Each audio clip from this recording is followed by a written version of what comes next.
¿Qué tal? Bienvenidos y bienvenidas a Ahora. En el programa de hoy vamos a hablar sobre el panorama electoral de Bogotá. Será el primero de muchos programas que tendremos sobre las elecciones regionales de octubre.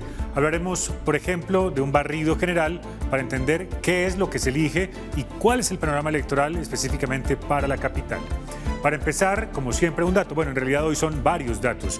Para estas elecciones hay inscritos 9 candidatos para la alcaldía de Bogotá, 507 candidatos para 45 curules del Consejo y 1.723 candidatos para 184 curules en las juntas administradoras locales. Estos datos serán analizados por nuestras voces expertas invitadas. Quédense con nosotros, antes revisemos titulares de otras informaciones del día. Diálogos Fronterizos por la Vida llegó al municipio de Soacha para caracterizar y conocer las peticiones de la población migrante. En el asunto electoral lanzan la campaña Pilas, no vote el voto.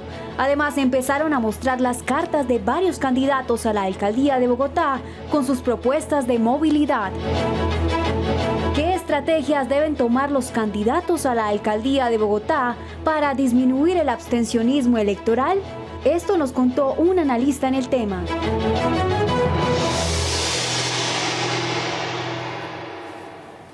Gracias por aceptar otra vez nuestra invitación. Aquí están nuestros invitados y nuestra invitada, Laura Bonilla, es la subdirectora de la Fundación Paz y Reconciliación, Pares, un centro de pensamiento. Bienvenida, Laura, ¿qué tal? ¿Cómo estás? Muchísimas gracias por la invitación. A usted, Laura, por aceptarla. Y con nosotros en el estudio, Diego Alejandro Rubiano, quien es investigador senior del Observatorio Político Electoral de la MOE, que es la ONG que ustedes conocen como tal vez la más prestigiosa en estas investigaciones específicamente relacionadas con temas electorales en nuestro país, una tradición de investigación de muchos años. Diego Alejandro, bienvenido. Yamid, muchas gracias y muy buenas tardes por esto. Revisemos nuestros datos del día que tienen que ver con el número de aspirantes para los diferentes cargos que se eligen en Bogotá. Estamos hablando de 9 candidatos a la alcaldía, 507 candidatos para 45 curules del Consejo, 1.723 candidatos para 184 curules en las juntas administradoras locales. Esto, Laura, supone que hay 11 candidatos para cada curul que podrían aspirar a una de esas curules y que hay 9 candidatos en promedio por curul en las juntas administradoras locales. ¿Estos números hablan bien de la participación o son inferiores a lo que ha vivido Bogotá en otros momentos de su historia? Pues depende. Lo que pasa es que, digamos, hacer ese cálculo de número de candidatos por curul, pues no sería, digamos, exacto para medir la calidad de la democracia. Digamos, por una parte sí es bueno tener muchos candidatos, es bueno tener muchas personas interesadas, pero por otra parte, digamos, la dispersión de partidos políticos que estamos teniendo, pues no habla bien de la democracia. Y eso pues, es un fenómeno que afecta a Bogotá, pero también a todo el país en las elecciones locales. Entonces, pues, digamos que no te podría decir exactamente si es bueno o malo, digamos, sino señalarte, digamos, en qué cosas específicamente esto puede funcionar y en qué cosas no puede funcionar. Ahora, una alta competencia electoral, si estuviéramos en un régimen electoral exclusivamente individual, pues sería lo deseable, pero pues no es el régimen político colombiano, no es el sistema político. Se supone que tenemos que tener partidos muy fuertes y dentro de los mismos partidos en estas elecciones, digamos, ha estado las discusiones internas pues muy álgidas también y han mostrado muchas fracturas y polarizaciones. Entonces sí que tenemos un ambiente electoral tenso y también tenemos, digamos, una población de muchos candidatos para ocupar diferentes curules. Pareciera, Diego, un número alto, pero lo decía Laura, hay una cierta atomización de esos aspirantes. ¿Cómo ve usted estos números? Yamid, bueno, es importante aquí tener en cuenta que, como lo decía Laura, tenemos un sistema altamente atomizado en este momento, en el que tenemos cerca de 35 organizaciones políticas, más allá de los grupos significativos de ciudadanos que también se presentaron para competir en estas elecciones, no solo al cargo de la alcaldía, sino, por ejemplo, también al Consejo y a las juntas administradoras locales. Esto nos da, pues, digamos que un sinsabor. Por un lado, tenemos un aspecto positivo, y es que tenemos unas elecciones competidas en las que tenemos multiplicidad de candidatos con diversas posturas políticas, y esto, pues, sin duda alguna es un sinsabor síntoma, digamos que positivo para la democracia, particularmente bogotana. No obstante, eso también nos deja este sinsabor, y es que tenemos unos partidos políticos a veces entregados con personerías jurídicas, digamos que de afán por parte de la autoridad electoral, que no tienen un registro de militantes, que no tienen una ideología ni unas ideas de co-construcción de ciudad, en este caso, completamente claras, ni para los partidos, ni mucho menos para los ciudadanos. Y este balance es el que tenemos que encontrar en octubre próximo. ¿Cuáles son los riesgos, Laura, de esa atomización de organizaciones políticas, movimientos, partidos, grupos significativos de ciudadanos, candidatos por firmas? ¿Quién se hace cargo? ¿Quién responde por esos candidatos? En teoría, el Consejo Nacional Electoral, pero en la realidad, quiero que te lo imagines así, que la audiencia se lo imagine así. Imagínense ustedes que, digamos, la ciudadanía necesita controlar 4 grupos. Luego imagínate que esos grupos son 35 grupos. Entonces tú tienes que pedirle cuentas no a 4 o 5 personas, ni a 4 o 5 estructuras, sino a 33. Pero además, entre más individual sea el liderazgo político, es decir, entre más pese solamente el individuo y solamente la personalidad, pues hay muchísimo más riesgo de corrupción interna y disminuye la democracia interna, que en términos reales es lo único que te puede garantizar o que le puede garantizar a la ciudadanía que un partido político cumpla con su propósito. Te doy ejemplos: partidos unipersonales. Los partidos unipersonales son finalmente grupos de personas alrededor de una figura famosa, de un liderazgo que hacen lo que ese liderazgo ordene, bueno o malo. El problema no es ese, sino que realmente el sistema político no tiene la capacidad de filtrar qué liderazgos individuales van a ser cosas positivas para la democracia y cuáles, digamos, van, por ejemplo, a extender un sistema clientelista o estar en política simplemente para garantizar la repartida de cuotas burocráticas, que ya es un común, pues tanto en Bogotá como en todas las ciudades del país. Diego, ¿y por qué el sistema político no ha sido capaz de filtrar ese número si el país ha hecho varios intentos por reducir el número de partidos para que sean partidos más fuertes, con una ideología más compacta y que se pueda diferenciar el uno del otro? Y recientemente volvimos a eso, incluso avalados por el propio Consejo Nacional Electoral, de tener un montón de microempresas electorales. Yamid, efectivamente estamos ante una situación bien compleja. Como usted decía, en la historia, particularmente en 2003, iniciamos con todo este proceso de cierre de nuestro sistema político y buscar estructuras y organizaciones políticas muchísimo más consolidadas, muchísimo más fuertes. Pero, pues desafortunadamente, a raíz de todo lo que ocurrió con los fallos de 2021, en el que se le reconoce personería jurídica al nuevo liberalismo, por ejemplo, pues se da toda una apertura nuevamente a distintas organizaciones políticas que desafortunadamente en su momento fueron víctimas de hechos de violencia contra algunos de sus liderazgos y de sus personas electas, y pues esto los lleva a este reconocimiento. Eso pues digamos que es un problema de nuestro sistema, una apertura también que se buscó luego de la firma del acuerdo de paz, que no tiene por qué ser desdeñable, sino por el contrario, que busca la apertura y el ingreso de nuevas ideas a nuestro sistema, pero que exige también necesidades y posibilidades reales de control, que desafortunadamente hoy seguimos sin tener. Tenemos un Consejo Nacional Electoral compuesto por 9 magistrados, a los cuales difícilmente podemos exigir realmente posibilidades de control sobre los datos que presentábamos. Hablamos solo de los datos de Bogotá y hablamos más o menos de cerca de 2.000 personas candidatizadas, tal vez un poco más. Cuando hacemos esto al agregado nacional, estamos hablando de 128.000 candidaturas, a los cuales 9 personas en el 5º piso del edificio de la registraduría deben hacerle control a su financiación, al ejercicio de la publicidad, a sus espacios públicos y demás, y pues realmente las posibilidades reales de control pues se ven sumamente deterioradas en ese caso. Y a los asuntos de doble militancia y los criterios que se usan para asignar, por ejemplo, avales, que en otros momentos en el pasado ha habido denuncias sobre, por ejemplo, cómo se pueden transar, comprar y vender avales. Laura y Diego Alejandro nos van a ayudar a analizar este asunto, pero en el siguiente informe hay otras voces expertas.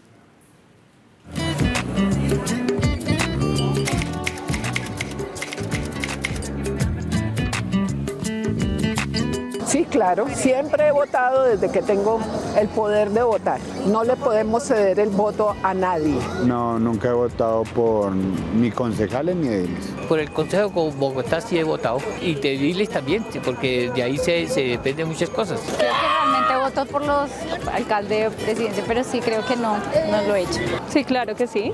Sí, pienso votar por todo lo que nos ofrezca pues, para el Consejo de Ediles Bogotá por este año. He ejercido el derecho constitucional al voto. En las elecciones del 2019 voté al Consejo de Bogotá y a la Junta Administradora Local.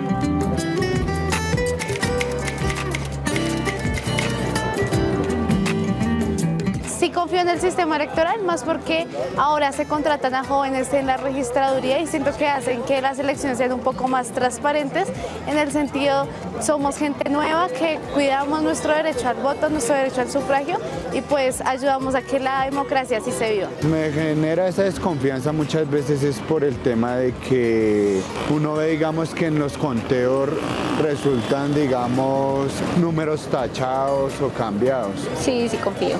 Yo creo que pues esto es nuestra democracia, ¿sabes? Creo que hay que tener una cierta confianza, digamos, en los gobiernos y nunca lo he dudado. Yo como ciudadano colombiano estoy conforme con el sistema colombiano porque nosotros escogemos a través del voto popular las personas que uno quiere y desea que administren los bienes del país o de la ciudad o del departamento.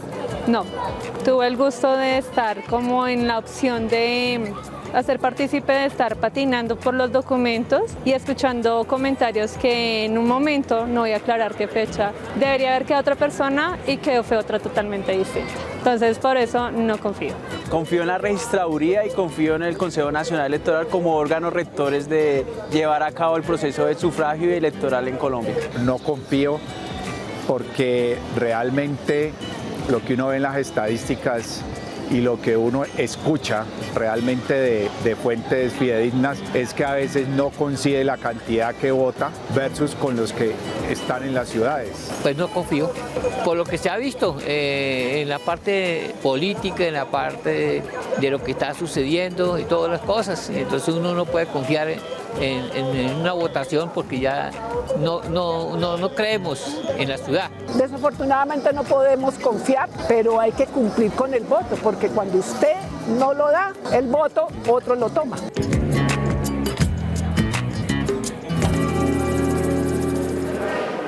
Son las voces de los ciudadanos a quienes preguntamos en las calles si confiaban en el sistema político y si habían participado en elecciones para concejales y para ediles. Más adelante retomaremos nuestro informe con otras voces expertas para contextualizar este asunto. Por ahora hablamos con nuestras gráficas y una de ellas indica cuáles son los candidatos, hombres, todos, a la alcaldía de Bogotá. Carlos Fernando Galán, del Nuevo Liberalismo, ustedes lo recuerdan por haber sido concejal y senador. Diego Molano, que se lanza por una coalición Reconstruyamos Bogotá, aunque pues se conoce su militancia uribista, fue ministro de Defensa, fue el director del Departamento Administrativo de la Presidencia y fue concejal. El libretista Gustavo Bolívar se lanza por el Pacto Histórico. Ustedes lo conocen por haber sido senador. Como senador fue Jorge Enrique Robledo, quien ahora aspira por dignidad y compromiso el nombre de su nuevo partido. El general retirado Jorge Luis Vargas representa a Cambio Radical, fue director de la Policía Nacional. El exdirector del DANE, Juan Daniel Oviedo, se lanza por Firmas, aunque tuvo en el pasado una militancia uribista. El movimiento de Firmas se llama Con Toda por Bogotá. Nicolás Ramos Barbosa, de un movimiento de firmas que se llama Más Acciones, Menos Rostros, fue asesor de algunas alcaldías, fue alcalde local Rafael Quintero Mora, de Alianza Democrática, y finalmente Rodrigo Lara Restrepo, quien fue senador y representante a la Cámara, hace parte de una coalición Movimiento Liderazgo Amplia de Renovación Avanzada, Lara. Laura, aparte del énfasis en la cantidad de hombres y de la ausencia de una candidata, ¿qué otra cosa podemos decir de esta baraja? Son candidatos que han estado, la mayoría de ellos, en la política tradicional. Vamos, por tradicional se entiende, han estado en la política permanentemente, a excepción de un par, digamos, de personas que tratan de hacerse ver como outsiders, pero que, digamos, se reciclan en estas elecciones intentando hacerse ver como si no lo fueran. Entonces, tenemos candidatos que, en vez de estar en partidos políticos que los acogieron, donde estuvieron, etcétera, o de haber contribuido al incremento de la democracia interna en los partidos, pues lo que hacen es salirse y montar movimientos de ciudadanos. Entonces, digamos, Juan Daniel Oviedo tiene una trayectoria política, Carlos Fernando, Diego Molano, Nicolás Ramos. Solamente hay dos candidatos, que son Jorge Enrique Robledo acá y Gustavo Bolívar, digamos, como que se mantienen en la misma línea partidaria de una u otra manera que los ha visto surgir, digamos, que tendrían ahí un compromiso, y creo que eso no es un tema menor. Lo siguiente, digamos, es que es un debate que ha estado centrado mucho más en la política nacional y muy poco en la política de Bogotá. Es decir, son candidatos muy expertos en temas nacionales y poco, vamos, comprometidos con la agenda bogotana. Entonces eso también ha puesto a la ciudadanía, o sea, que en las encuestas tengas un voto, una intención de voto en blanco altísima. Esos outsiders de los que habla Laura, esos que se creen recién llegados o que se venden como si fueran antipolíticos en algunas ocasiones, ¿realmente la gente cree en eso o cree en los movimientos de firmas? ¿Le para bolas a eso, Diego? ¿O la gente en realidad sabe quién es quién y cuál es su historial? Yo creo que en este momento, Yamil, tenemos una afición bastante marcada por el tema del outsider y el nuevo político, digámoslo así. Lo vimos un poco el año pasado en las elecciones presidenciales, en el caso de Rodolfo Hernández, por ejemplo, el candidato que se presentaba antisistema, antipolítico, vengo del sector privado. A pesar y creo de que había pactado con todos los políticos de Santander. Pero pues seguía manteniendo su impronta y digamos que fue uno de sus eslogan de campaña.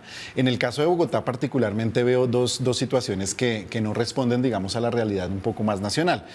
Particularmente el tema de las firmas. Vemos solamente tres candidatos que iniciaron su proceso de recolección de apoyos, el candidato Diego Molano, Juan Daniel Oviedo y Nicolás Ramos, que iniciaron desde octubre del año pasado, muy próximo al inicio del calendario electoral, a recoger firmas y pues digamos que, oh sorpresa, algunos de ellos terminan coabolados. Caso el Diego Molano, que termina también en coalición con el Partido Centro Democrático, digamos respondiendo un poco a esa lógica nacional, pero no un pool tan general como es el de los 9 candidatos, donde sí vemos, digamos, casos en otros municipios que responden a esa lógica similar.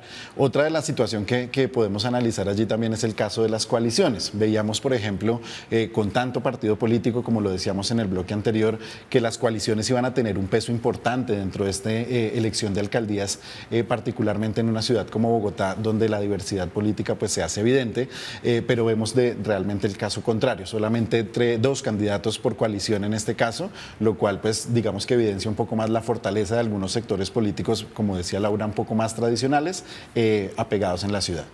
Es muy temprano todavía para hablar de intención de voto, pero pues mediciones hacen constantemente. Veamos una reciente intención de voto para la alcaldía de Bogotá. Esto es una encuestadora que se llama Guarumo y Ecoanalítica. Esta es una entre varias. Esta es de agosto de 2023. Carlos Fernando Galán tendría una intención de voto del 20.8%, seguido de Gustavo Bolívar con el 17.4%, 16.9% para Juan Daniel Oviedo, 10.6% para Rodrigo Lara, 8.2% para Diego Molano, 3.3% para Jorge Enrique Robledo, 2.9% para el general Jorge Luis Vargas, 0.3% para Rafael Alfonso Quintero y 0.2% para Nicolás Ramos.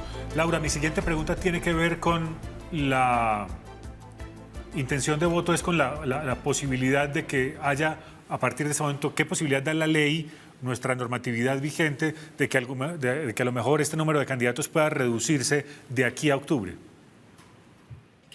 Lo que pasa es que más que la posibilidad que dé la ley, no los veo yo con intenciones de reducirse. Digamos, los candidatos sí pueden tener alianzas y sí pueden constituir alianzas, se pueden retirar y hacer, digamos, cierto tipo de coaliciones, etcétera, que estoy segura que Diego, pues en el conocimiento de la ley electoral lo sabe mucho más en detalle, pero ninguno de ellos tiene serias intenciones de bajarse de la contienda hasta que la contienda haya finalizado. Es posible que estén intentando realizar cierto tipo de coaliciones o alianzas, pero tal como están las encuestas ahora, hay muchos de ellos que piensan que efectivamente sí pueden ir a segunda vuelta. Donde yo vería una posibilidad de alianza más expedita sería entre Diego Molano y el coronel retirado, Vargas, que pues podría ingresar a, vamos a hacer algún tipo de coalición con él. En el resto, no sé qué opina mi colega, pero no lo veo realmente probable. Hay un candidato oficial de Cambio Radical y hay dos candidatos que estuvieron en Cambio Radical. ¿Ve posibilidad alguna de alianzas o coaliciones? En este momento, pues como bien dice Laura, creo que el panorama todavía está muy abierto. Si analizamos particularmente los datos, los 3 candidatos que están en primer lugar de intención de voto, pues básicamente están separados por el margen de error. Entonces eso creo que les da una posibilidad para mantenerse lo más posible en la contienda, con una cosa fundamental que creo que no hemos tocado a fondo, y es el tema de la segunda vuelta. Muchos van a apostar por ese lado, y más allá de la vinculación o del origen partidista de algunos de estos candidatos, creo que, por ejemplo, en el caso de Carlos Fernando Galán, Juan Daniel Oviedo o Rodrigo Lara, que pueden tener, digamos, una cercanía ideológica por su origen partidista, pues creo que allí puede estar una competencia entre lo que se identifica como el centro o el centro derecha en la ciudad, y pues de allí van a ser el contrapeso a lo que puede significar figuras como la de Gustavo Bolívar o Jorge Enrique Robledo. Veamos qué es lo que se elige en octubre y en qué contexto, en qué circunstancias se elige a esas personas.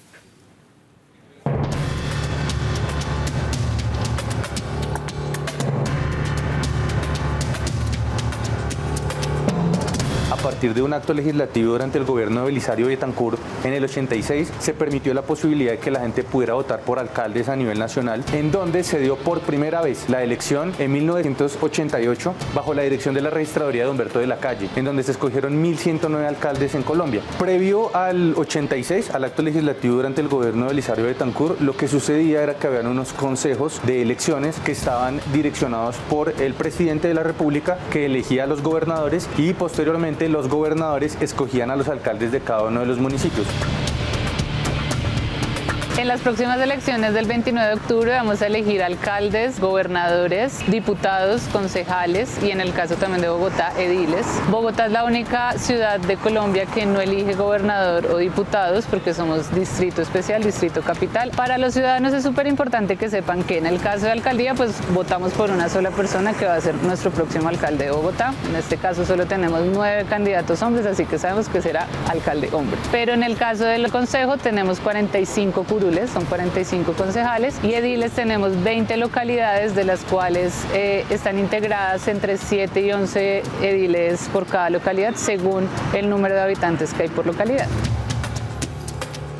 En el Consejo se escogen 45 concejales y concejalas que se distribuyen dependiendo del mayor nivel de votación que haya obtenido cada lista de cada partido político por medio de un censo electoral que es el censo de Bogotá, que está alrededor de los 3,5 millones. Tenemos una cantidad muy diversa de listas con unos números muy altos dentro de esas listas que conforman esos partidos, y eso va a implicar que si un candidato a la alcaldía no saca una lista fuerte al Consejo, va a tener que negociar bastante lo que va a ser su programa de gobierno hacia futuro. Normalmente hemos tenido gobiernos nacionales de derecha y Bogotá se caracteriza por ser una ciudad muy progresista, entonces vota distinto a lo que hemos visto en el gobierno nacional. Después de las elecciones del 29 de octubre en Bogotá vamos a vivir algo distinto que nunca ha pasado en las elecciones de la ciudad, y es que vamos a tener segunda vuelta. Esto pasó porque se hizo una modificación con un acto legislativo 03 del 2019 donde se implementa esto, pero no necesariamente es algo obligatorio. Estas elecciones se van a celebrar 3 semanas después del 29 de octubre. Es lo más probable que suceda que haya una segunda vuelta en Bogotá si tenemos en cuenta las elecciones de hace 4 años. La alcaldesa Claudia López ganó como con el 35% de los votos y el segundo, que fue Carlos Galán, quedó como con el 32%, entonces no lograron ese 40%. Es probable que en estas elecciones tampoco a ningún candidato lo logre y toque pasar a segunda vuelta. Posterior a la elección, hay que decir que el periodo constitucional de la alcaldesa Claudia López va hasta el 31 de diciembre de este año, lo que implica que durante el mes de noviembre a diciembre se tiene que hacer un empalme para poder empezar a seleccionar las personas que harán parte de las secretarías y de las instituciones a las cuales está a cargo el distrito, para que el 1 de enero del 2024 empiece en ejercicio el cargo el próximo alcalde. Así que la invitación es a que busquen los candidatos que les interesan, estén pendientes de las propuestas, vean los debates de los diferentes candidatos a la alcaldía de Bogotá y que pues votemos por el mejor gobierno para la ciudad.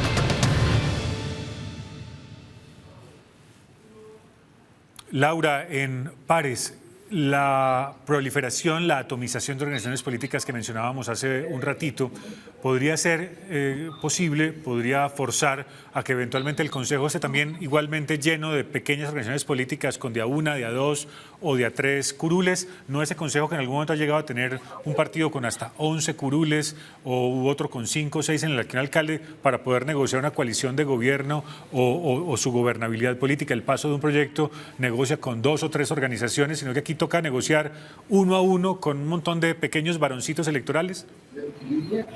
Digamos que en el Consejo depende el asunto mucho más, digamos, en el sistema político de cuántos votos saque. Digamos, el sistema político colombiano sigue privilegiando en votación a los partidos más fuertes. Entonces, ante la fractura, pues obviamente vamos a ver incrementado el número de partidos en el Consejo, pero no va a ser tan dramático. No es una alta probabilidad.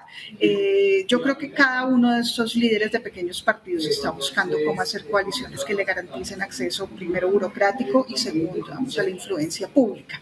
Ahora, en lo que tú pones de presente como negociaciones, efectivamente, si hay más partidos, hay, digamos, más necesidad de negociar uno a uno, pero también si los partidos son frágiles, el gobierno distrital próximo va a tener que entrar a negociar dentro de los mismos partidos con diferentes personalidades o diferentes colectividades para que le den damos chance de dar la pelea al interior y las votaciones por bancadas pues les sean favorables. En todo caso, digamos, ese panorama no es positivo para tener una gobernabilidad sana. Lo que se presta es para tener una gobernabilidad muy basada en clientela, que es lo que los colombianos entendemos desafortunadamente cuando uno dice vamos a negociar la gobernabilidad, termina siendo cuántos puestos me va a dar en el distrito y cuántos contratos voy a tener acceso. Y sobre eso mismo quisiera saber la opinión de Diego Alejandro, si es previsible que eso vaya a suceder, si teniendo una mayor cantidad de partidos representados en el Consejo haya algún impacto en la gobernabilidad del futuro alcalde. Yo creo que en este caso no podemos hablar de un impacto fuerte en la gobernabilidad del próximo alcalde. Hay unas estructuras políticas ya consolidadas en la ciudad, creo que no van a tener impactos altos en su votación, por ende no vamos a ver reducido el número de curules. Tal vez no el consejo de 11 curules mayoritarias de un solo partido, pero sí tenemos estructuras asociadas, por ejemplo, al partido Alianza Verde, algunos sectores que vienen de la Colombia humana. ¿Esas maquinarias usted cree que se mantienen? En este caso yo creo que se mantienen y pueden dar un juego muy similar al que tuvo, por ejemplo, la alcaldesa Claudia López cuando entró a gobernar. O sea, podría haber, y eso quisiera que me lo respondiera después de las noticias, es si hay una manera distinta en la que la gente vota. Si vota a la alcaldía un poco con un cierto ánimo resistente o un ánimo un poco más independiente, y si para el Consejo se sigue votando de alguna manera movido por las maquinarias o por el clientelismo, pero eso lo retomaremos en un minutito porque les prometimos noticias al inicio de esta emisión. En el municipio de Soacha, Cundinamarca, se llevó a cabo una nueva jornada de diálogos fronterizos por la vida. Andrés Zapata nos cuenta la finalidad de esos encuentros. Hola Yamit, para usted muy buenas tardes y para todos los televidentes de Ahora un cordial saludo. Estos diálogos lo que buscan es conocer cuánta población migrante hay en el municipio y que ellos conozcan sus derechos, pero también los permisos que ofrece el gobierno.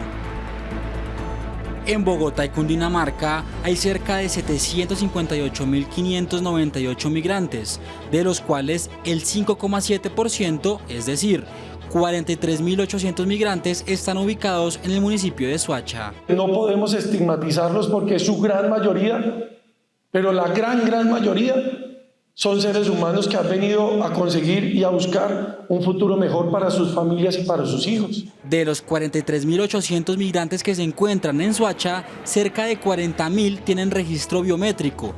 De estos, 25.800 han conseguido el permiso de protección temporal, lo que les permite tener acceso a la salud, trabajo, educación, entre otros derechos. Están solicitando un certificado adicional al migrante cuando ya tiene su documento de PPT, pero este certificado es más que todo a manera de discrecionalidad de la empresa, más no porque Migración Colombia lo esté exigiendo. Periódicamente Migración Colombia realiza la jornada de diálogos fronterizos para conocer a la población migrante y así realizar acuerdos. Saber qué características tiene la población, cuántas personas son, hombres, mujeres y todos los datos básicos y fundamentales para poder entender, ¿cierto?, las necesidades de un grupo humano. Frente al tema de educación, una alianza entre la Secretaría de Educación de Soacha con la Secretaría de Educación de Bogotá, en conjunto también con el Ministerio de Educación Nacional, para generar varias acciones. Las personas migrantes que no hayan solicitado el permiso de protección temporal o que estén en trámite deberán dirigirse a la calle 100, número 11B 27 en Bogotá, para que el personal especializado le indique cuál es el proceso que debe iniciar.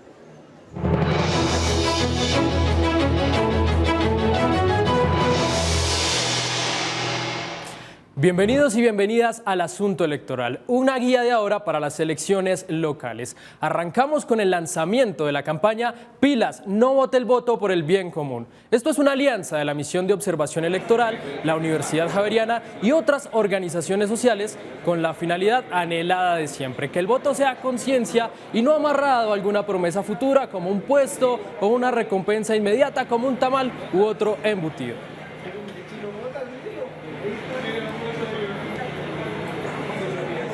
Y los candidatos a la alcaldía de Bogotá, Diego Molano del Movimiento Salvación y Jorge Enrique Robledo de Dignidad y Compromiso, aseguraron que la tarifa del Transmilenio podría ser gratuita. El exministro de Defensa prometió que sería los fines de semana, mientras que el exsenador fue mucho más lejos, asegurando que funcionaría todos los días. Sin embargo, ninguno de los dos dio más detalles de cómo lograr pagar ese dinero que no se recibiría en pasajes. Solo aseguraron que se podría financiar junto con el gobierno nacional. Y ahí es donde quedan muchas preguntas. ¿El gobierno estaría de acuerdo? ¿El sistema está preparado para el aumento de usuarios? ¿Es la mejor manera de eliminar los colados?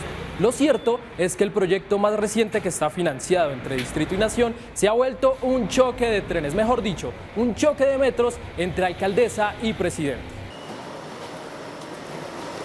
Y hablando de desacuerdos, en las últimas horas el general retirado Jorge Luis Vargas, también candidato a la alcaldía, firmó la petición para que se suspenda la licitación para construir un corredor verde por la carrera séptima, subiéndose a la propuesta que ya tiene el respaldo de sus competidores Rodrigo Lara y Diego Molano.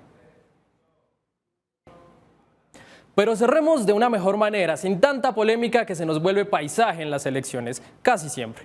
El distrito lanzó una estrategia para prevenir y atender la violencia política contra las mujeres. A través de la línea 301-871-17 se pueden denunciar casos de violencia política.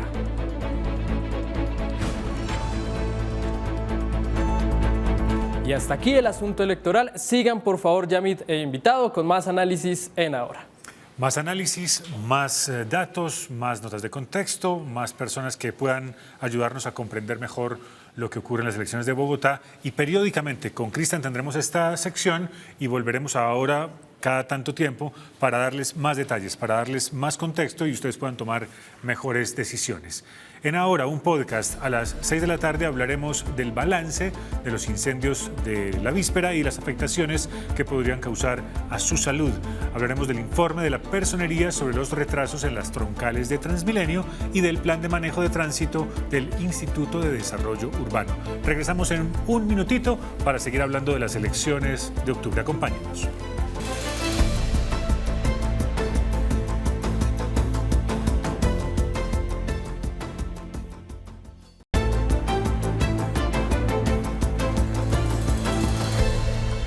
Gracias por continuar en sintonía. Veamos una gráfica que habla del tipo de inscripciones que tendremos o que tuvimos para las elecciones de octubre. Miremos, por ejemplo, en Bogotá, según la registraduría, para la alcaldía estamos hablando de 3 coaliciones, de 2 grupos de ciudadanos y de 4 partidos o movimientos políticos.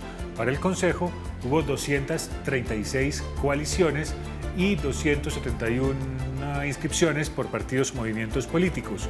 Para las juntas administradoras locales, en coaliciones hubo 789 inscripciones y 934 por partidos o movimientos políticos. Las proporciones son bastante parecidas. ¿Eso qué está queriendo decir, Laura? ¿Cuál es la novedad en esta nueva elección?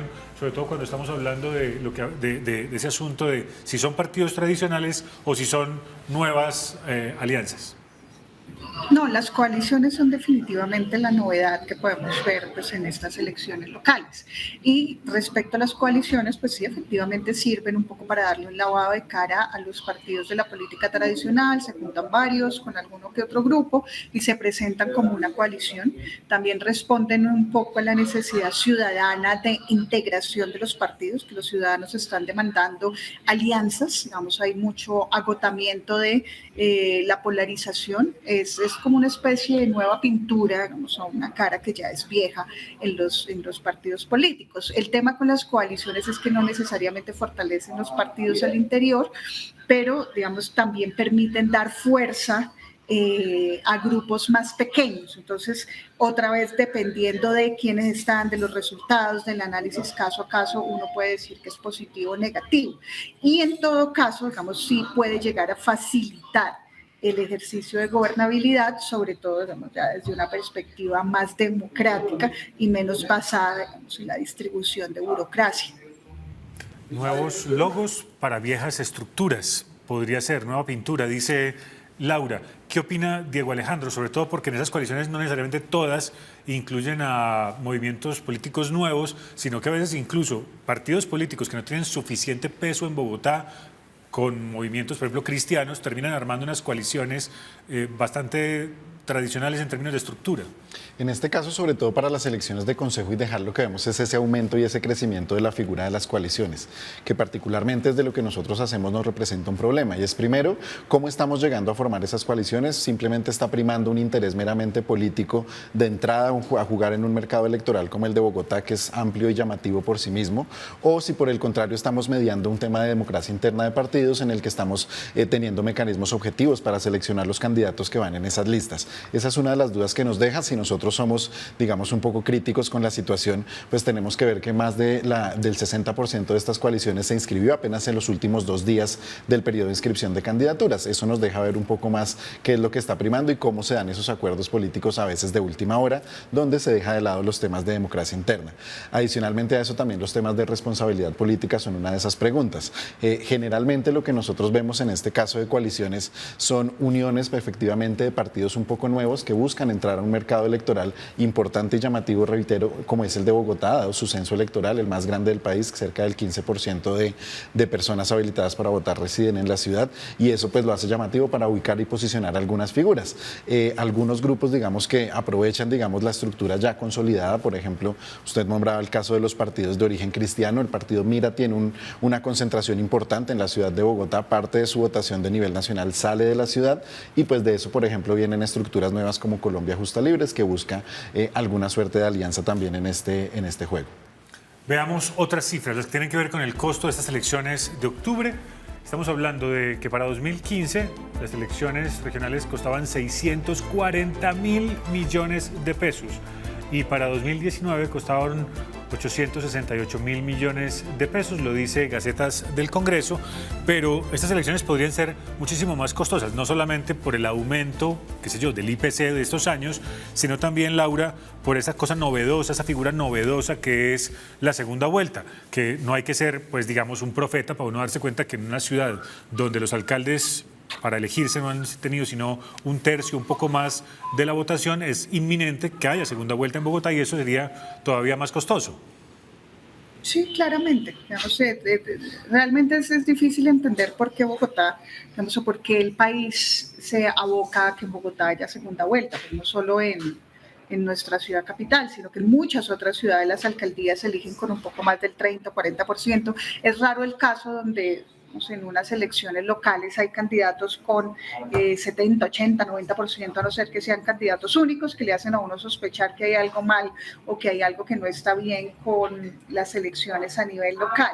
Ahora, ya estamos metidos en ello, eso va a incrementar los costos, pero también en la medida en que la competencia política se polariza más, los candidatos empiezan a tirar mano de muchas más alianzas, y a veces esas alianzas no siempre se reportan.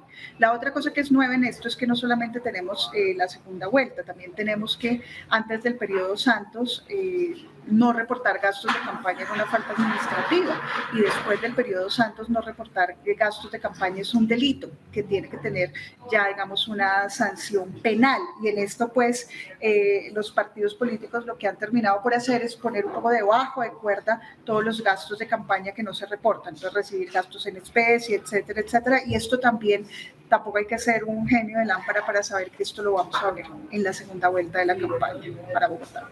Claro, no me regale plata porque me toca reportarla, pero présteme unos buses, imprímame unos afiches, mándeme unas camisetas, cómpreme unos tamales y yo después veo cómo le compenso. Eso sí es un político tradicional o un político que no hace las cosas al derecho. Sobre ese asunto de los costos electorales y de la segunda vuelta, Diego Alejandro, ¿cuál es su análisis teniendo en cuenta sobre todo la figura inédita que estrenamos en octubre?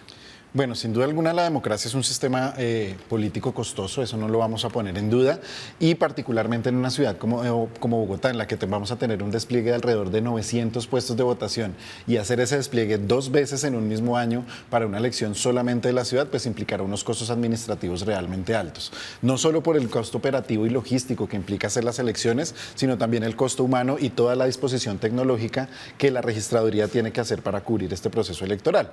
Hablamos de sistemas biométricos, biométricos, de la reimpresión de los tarjetones, todo el tema de disposición de los software de conteo y de preconteo que se van a utilizar tanto en octubre como en noviembre en la segunda vuelta, y pues todo esto tiene unos costos adicionales. Si nosotros hacemos cuentas, por ejemplo, con los contratos de registraduría, en este caso, ya tenemos facturado cerca de 1.3 billones de pesos para la realización de las elecciones, y eso cubre ya la segunda vuelta de Bogotá. Vemos ya un incremento respecto de lo que vimos hace 4 años, más allá del aumento normal de precios, pues hay una disposición tecnológica, un despliegue operativo y logístico adicional al que se va a hacer, y pues en la plaza más grande de Bogotá. Eso es importante tenerlo en cuenta, no por eso pues vamos a demeritar lo que significa nuestro proceso democrático, nuestro proceso de elección, que igual pues la idea en Bogotá es que se dé masivamente, a diferencia de otros años.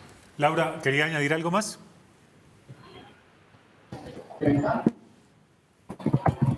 Laura había levantado la mano, pero creo que... añadir una... Sí, señora. Yo sí quiero añadir algo más. Mira, la democracia es costosa, sí, en todo el mundo. Es un costo que vale la pena, de hecho es una inversión. Queremos sistemas democráticos, pero la democracia en Colombia, digamos, esa financiación en la sombra que tenemos en Colombia hace que la democracia sea especialmente costosa, porque al final toda la financiación, sea por vía de devolución de votos o por la peor de las vías, que es pagar las campañas con contratación pública, la terminamos haciendo todos los colombianos y colombianas vía nuestros impuestos y vía el presupuesto general de la nación, vía las transferencias y diferentes instrumentos. Entonces, además de que ya, digamos, hay un costo formal que está claro, en Colombia tenemos un costo informal que ni siquiera hemos calculado. Pues los candidatos deberían saber o aprender de los episodios, de los hechos recientes, de las experiencias recientes. Ojo, que sus familiares no vayan a pedir plata en nombre del candidato o para una campaña. Ojo, no vayan a hacer mítines con dineros irregulares a nombre de un candidato. Todo eso va a quedar grabado y finalmente todo eso va a terminar haciendo parte de las impugnaciones que hay habitualmente en una elección. Nuestro último dato tiene que ver con algo que mencionaba Diego Alejandro, los puestos de votación. En todo el país estarían habilitados 12.918, 5.3% más que en las elecciones de 2019, 43% de ellos estarán en zonas urbanas y 57% de ellos en zonas rurales. Estamos hablando de 119.975 mesas de votación con 6 jurados por cada mesa. Son datos que nos ha proporcionado la misión de observación electoral MOE, representada en esta mesa. Diego Alejandro, específicamente para el caso de Bogotá, las zonas, a nosotros siempre nos preocupan las zonas rurales de Bogotá, porque hablamos todo el tiempo de las zonas urbanas, pero no sé si está garantizado, no solamente en términos de puestos de votación, sino de seguridad, esa elección o esas elecciones en las zonas rurales de Bogotá. Efectivamente, Yamit, bueno, en este caso, además de los 903 puestos más o menos de votación que tendrá la ciudad de Bogotá en octubre próximo, pues hablamos de 5 localidades que tienen puestos de votación en área rural, las de la franja oriental de la ciudad, de Chapinero, Usaquén, San Cristóbal, bueno, estas, y una localidad que implica un reto mayúsculo para la ciudad, que es la localidad de Sumapaz, una localidad completamente rural, en este caso con 6 puestos de votación dispersos y alejados de la cabecera del centro político, pues de la ciudad, y eso implica unos retos en cubrimiento. Particularmente en cuanto a que pues es una de las zonas que ha tenido tradicionalmente alguna presencia de grupos armados ilegales, que ha tenido algunas afectaciones de seguridad, y para nosotros es clave y resulta fundamental que desde la administración distrital y las entidades de fuerza pública del orden nacional se garantice el cubrimiento de estos 6 puestos de votación que resultan neurálgicos para atender la situación de seguridad de la ciudad. De pronto las localidades que conocemos como semiurbanas, las que nombraba hace un momento, puestos por ejemplo como el de San Luis, subiendo por la localidad de Chapinero, son un poco más fáciles de atender. La policía ya tiene a disposición efectivos para cubrir esos puestos de votación y digamos que tenemos una situación de seguridad un poco más tranquila, pero realmente el foco que nosotros ponemos es sobre esos 6 puestos de votación en la localidad de Sumapaz. Laura, hay una cantidad enorme de puestos de votación. ¿Son suficientes para combatir el abstencionismo, o combatir el abstencionismo no solamente tiene que ver con tener un puesto de votación cerquita de la casa? No, digamos, es lo mínimo tener un puesto de votación cerca de la casa. El abstencionismo también tiene que ver con muchas cosas, digamos, con inclusión, por ejemplo, de personas con discapacidad. Es una cosa en la que la ciudad no ha estado trabajando mucho y en general el país no ha estado trabajando mucho. También tiene que ver con promover incentivos a la democracia. La gente necesita pensar que elegir democráticamente, sobre todo llama mucho la atención que las juntas administradoras locales y las CAC, digamos, nuestra representación más cercana es por lo que menos vota la gente. Entonces, entre más cerquita esté de mi casa, menos conozco quién es mi representante, y eso definitivamente es algo que la ciudad y el país tiene que atender, porque no es lógico que yo conozca más a los concejales de la ciudad, digamos, a nivel distrital, que a mi edil, digamos, o a mi consejero, que está cerquita y que debe ser el intermediario entre el ciudadano y el Estado y la persona que favorece, digamos, los servicios democráticos y los bienes y servicios públicos también para todo el mundo. Ese sería el nivel virtuoso, digamos, a donde tendríamos que llegar, pero nos falta mucho. Y lo tercero es que definitivamente nos falta considerar, digamos, un enfoque diferencial mucho más fuerte para que las mujeres, por ejemplo, podamos asistir a votar con las diferentes cargas de cuidado. El transporte para las votaciones es un servicio que prestan los políticos, pero usualmente los políticos condicionan ese servicio al voto a su favor. Es mucho más marcado en zonas rurales, pero en zonas urbanas también, vamos, hace parte de los cuellitos de botella que tenemos por solucionar. El abstencionismo, combatirlo. Esa pregunta también se la trasladamos a un experto, a un analista de la Universidad del Rosario, con el que se encuentra a esta hora Laura Chambueta.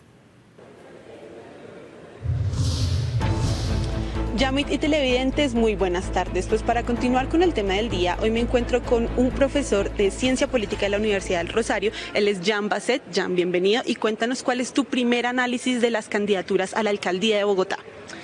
Bueno, son unas candidaturas que se confirmaron tarde en realidad, y por eso la campaña no ha arrancado sino hace algunas semanas.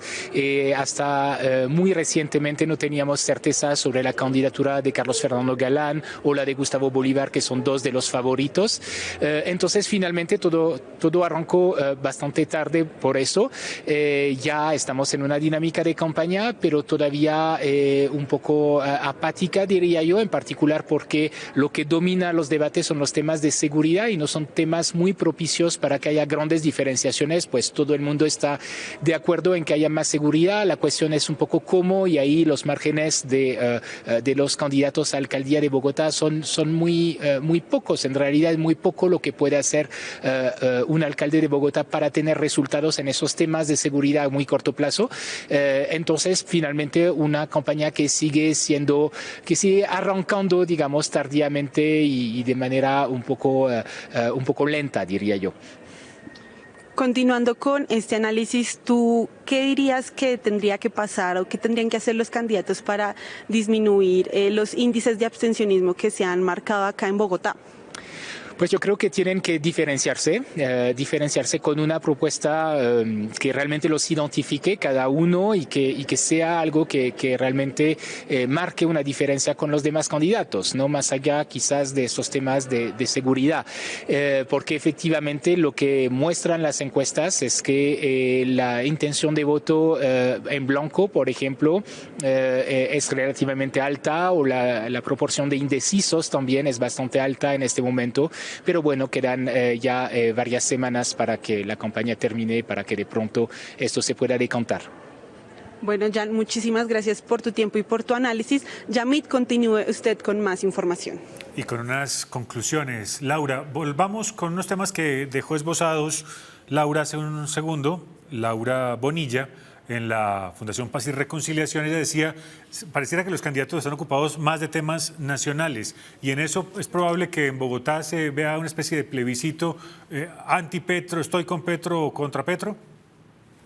Sí, siempre las elecciones en Bogotá terminan siendo un voto castigo a la presidencia en curso, digamos, y esto va a ser interesante porque es la primera vez que tenemos una presidencia de izquierda, y va a ser muy, muy importante observar cómo se mueven las fuerzas políticas en la ciudad alrededor de la política nacional, también porque Bogotá es muy dependiente, o sea, nosotros tenemos unos gobiernos muy centralistas y Bogotá es muy dependiente en varias de sus decisiones del gobierno nacional. Entonces sería muy interesante ver si Bogotá se va a mover de su espectro político, que ha sido usualmente, digamos, progresista, más liberal, una ciudad, digamos, muy abierta, muy dada la diferencia, o si definitivamente la ciudad se va a ser más conservadora en la medida en que se haga un voto castigo. Vamos, en esto sí. Pero en este momento lo que está primando es el voto en blanco y también es cierto castigo de la ciudadanía bogotana a este ambiente plebiscitario.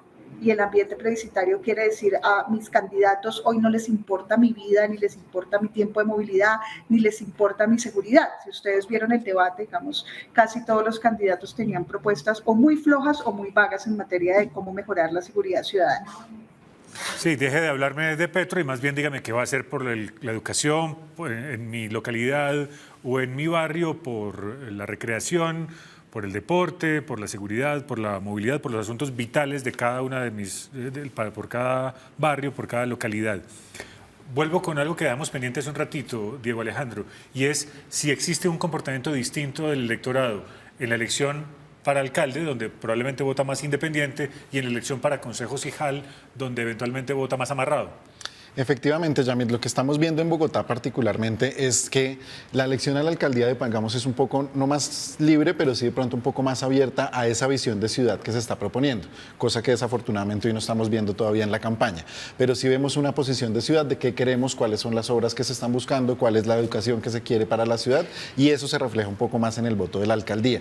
Al contrario, el voto de consejo, que desafortunadamente no se tiene el link en la ciudadanía de qué es lo que significa el consejo y qué es lo que tiene que pasar por allí para que esa visión de ciudad sea cierta, lo que encontramos desafortunadamente es un voto en el que se ve un poco más cercano a casas políticas tradicionales de la ciudad, por ejemplo, que llevan 30 o 40 años repitiendo curul en el consejo, de pronto también cercanos a estructuras un poco más familiares, si se quiere, o de partidos más tradicionales que han tenido permanencia en la corporación o en el cabildo distrital. Eso es un elemento a tener en cuenta allí y desafortunadamente con unos índices además altísimos de abstencionismo se replica lo mismo a nivel local en las juntas administradoras locales, donde estructuras un poco más cercanas a la ciudadanía pues aprovechan esos nichos electorales para replicar y seguir manteniendo su poder en estas corporaciones. Entonces lo que vemos allí básicamente sí es un poco una estructura un poco más cerrada o quieta, estática en las corporaciones públicas, pero una apertura digamos un poco más amplia y al verdadero sentimiento de ciudad en la elección de la alcaldía.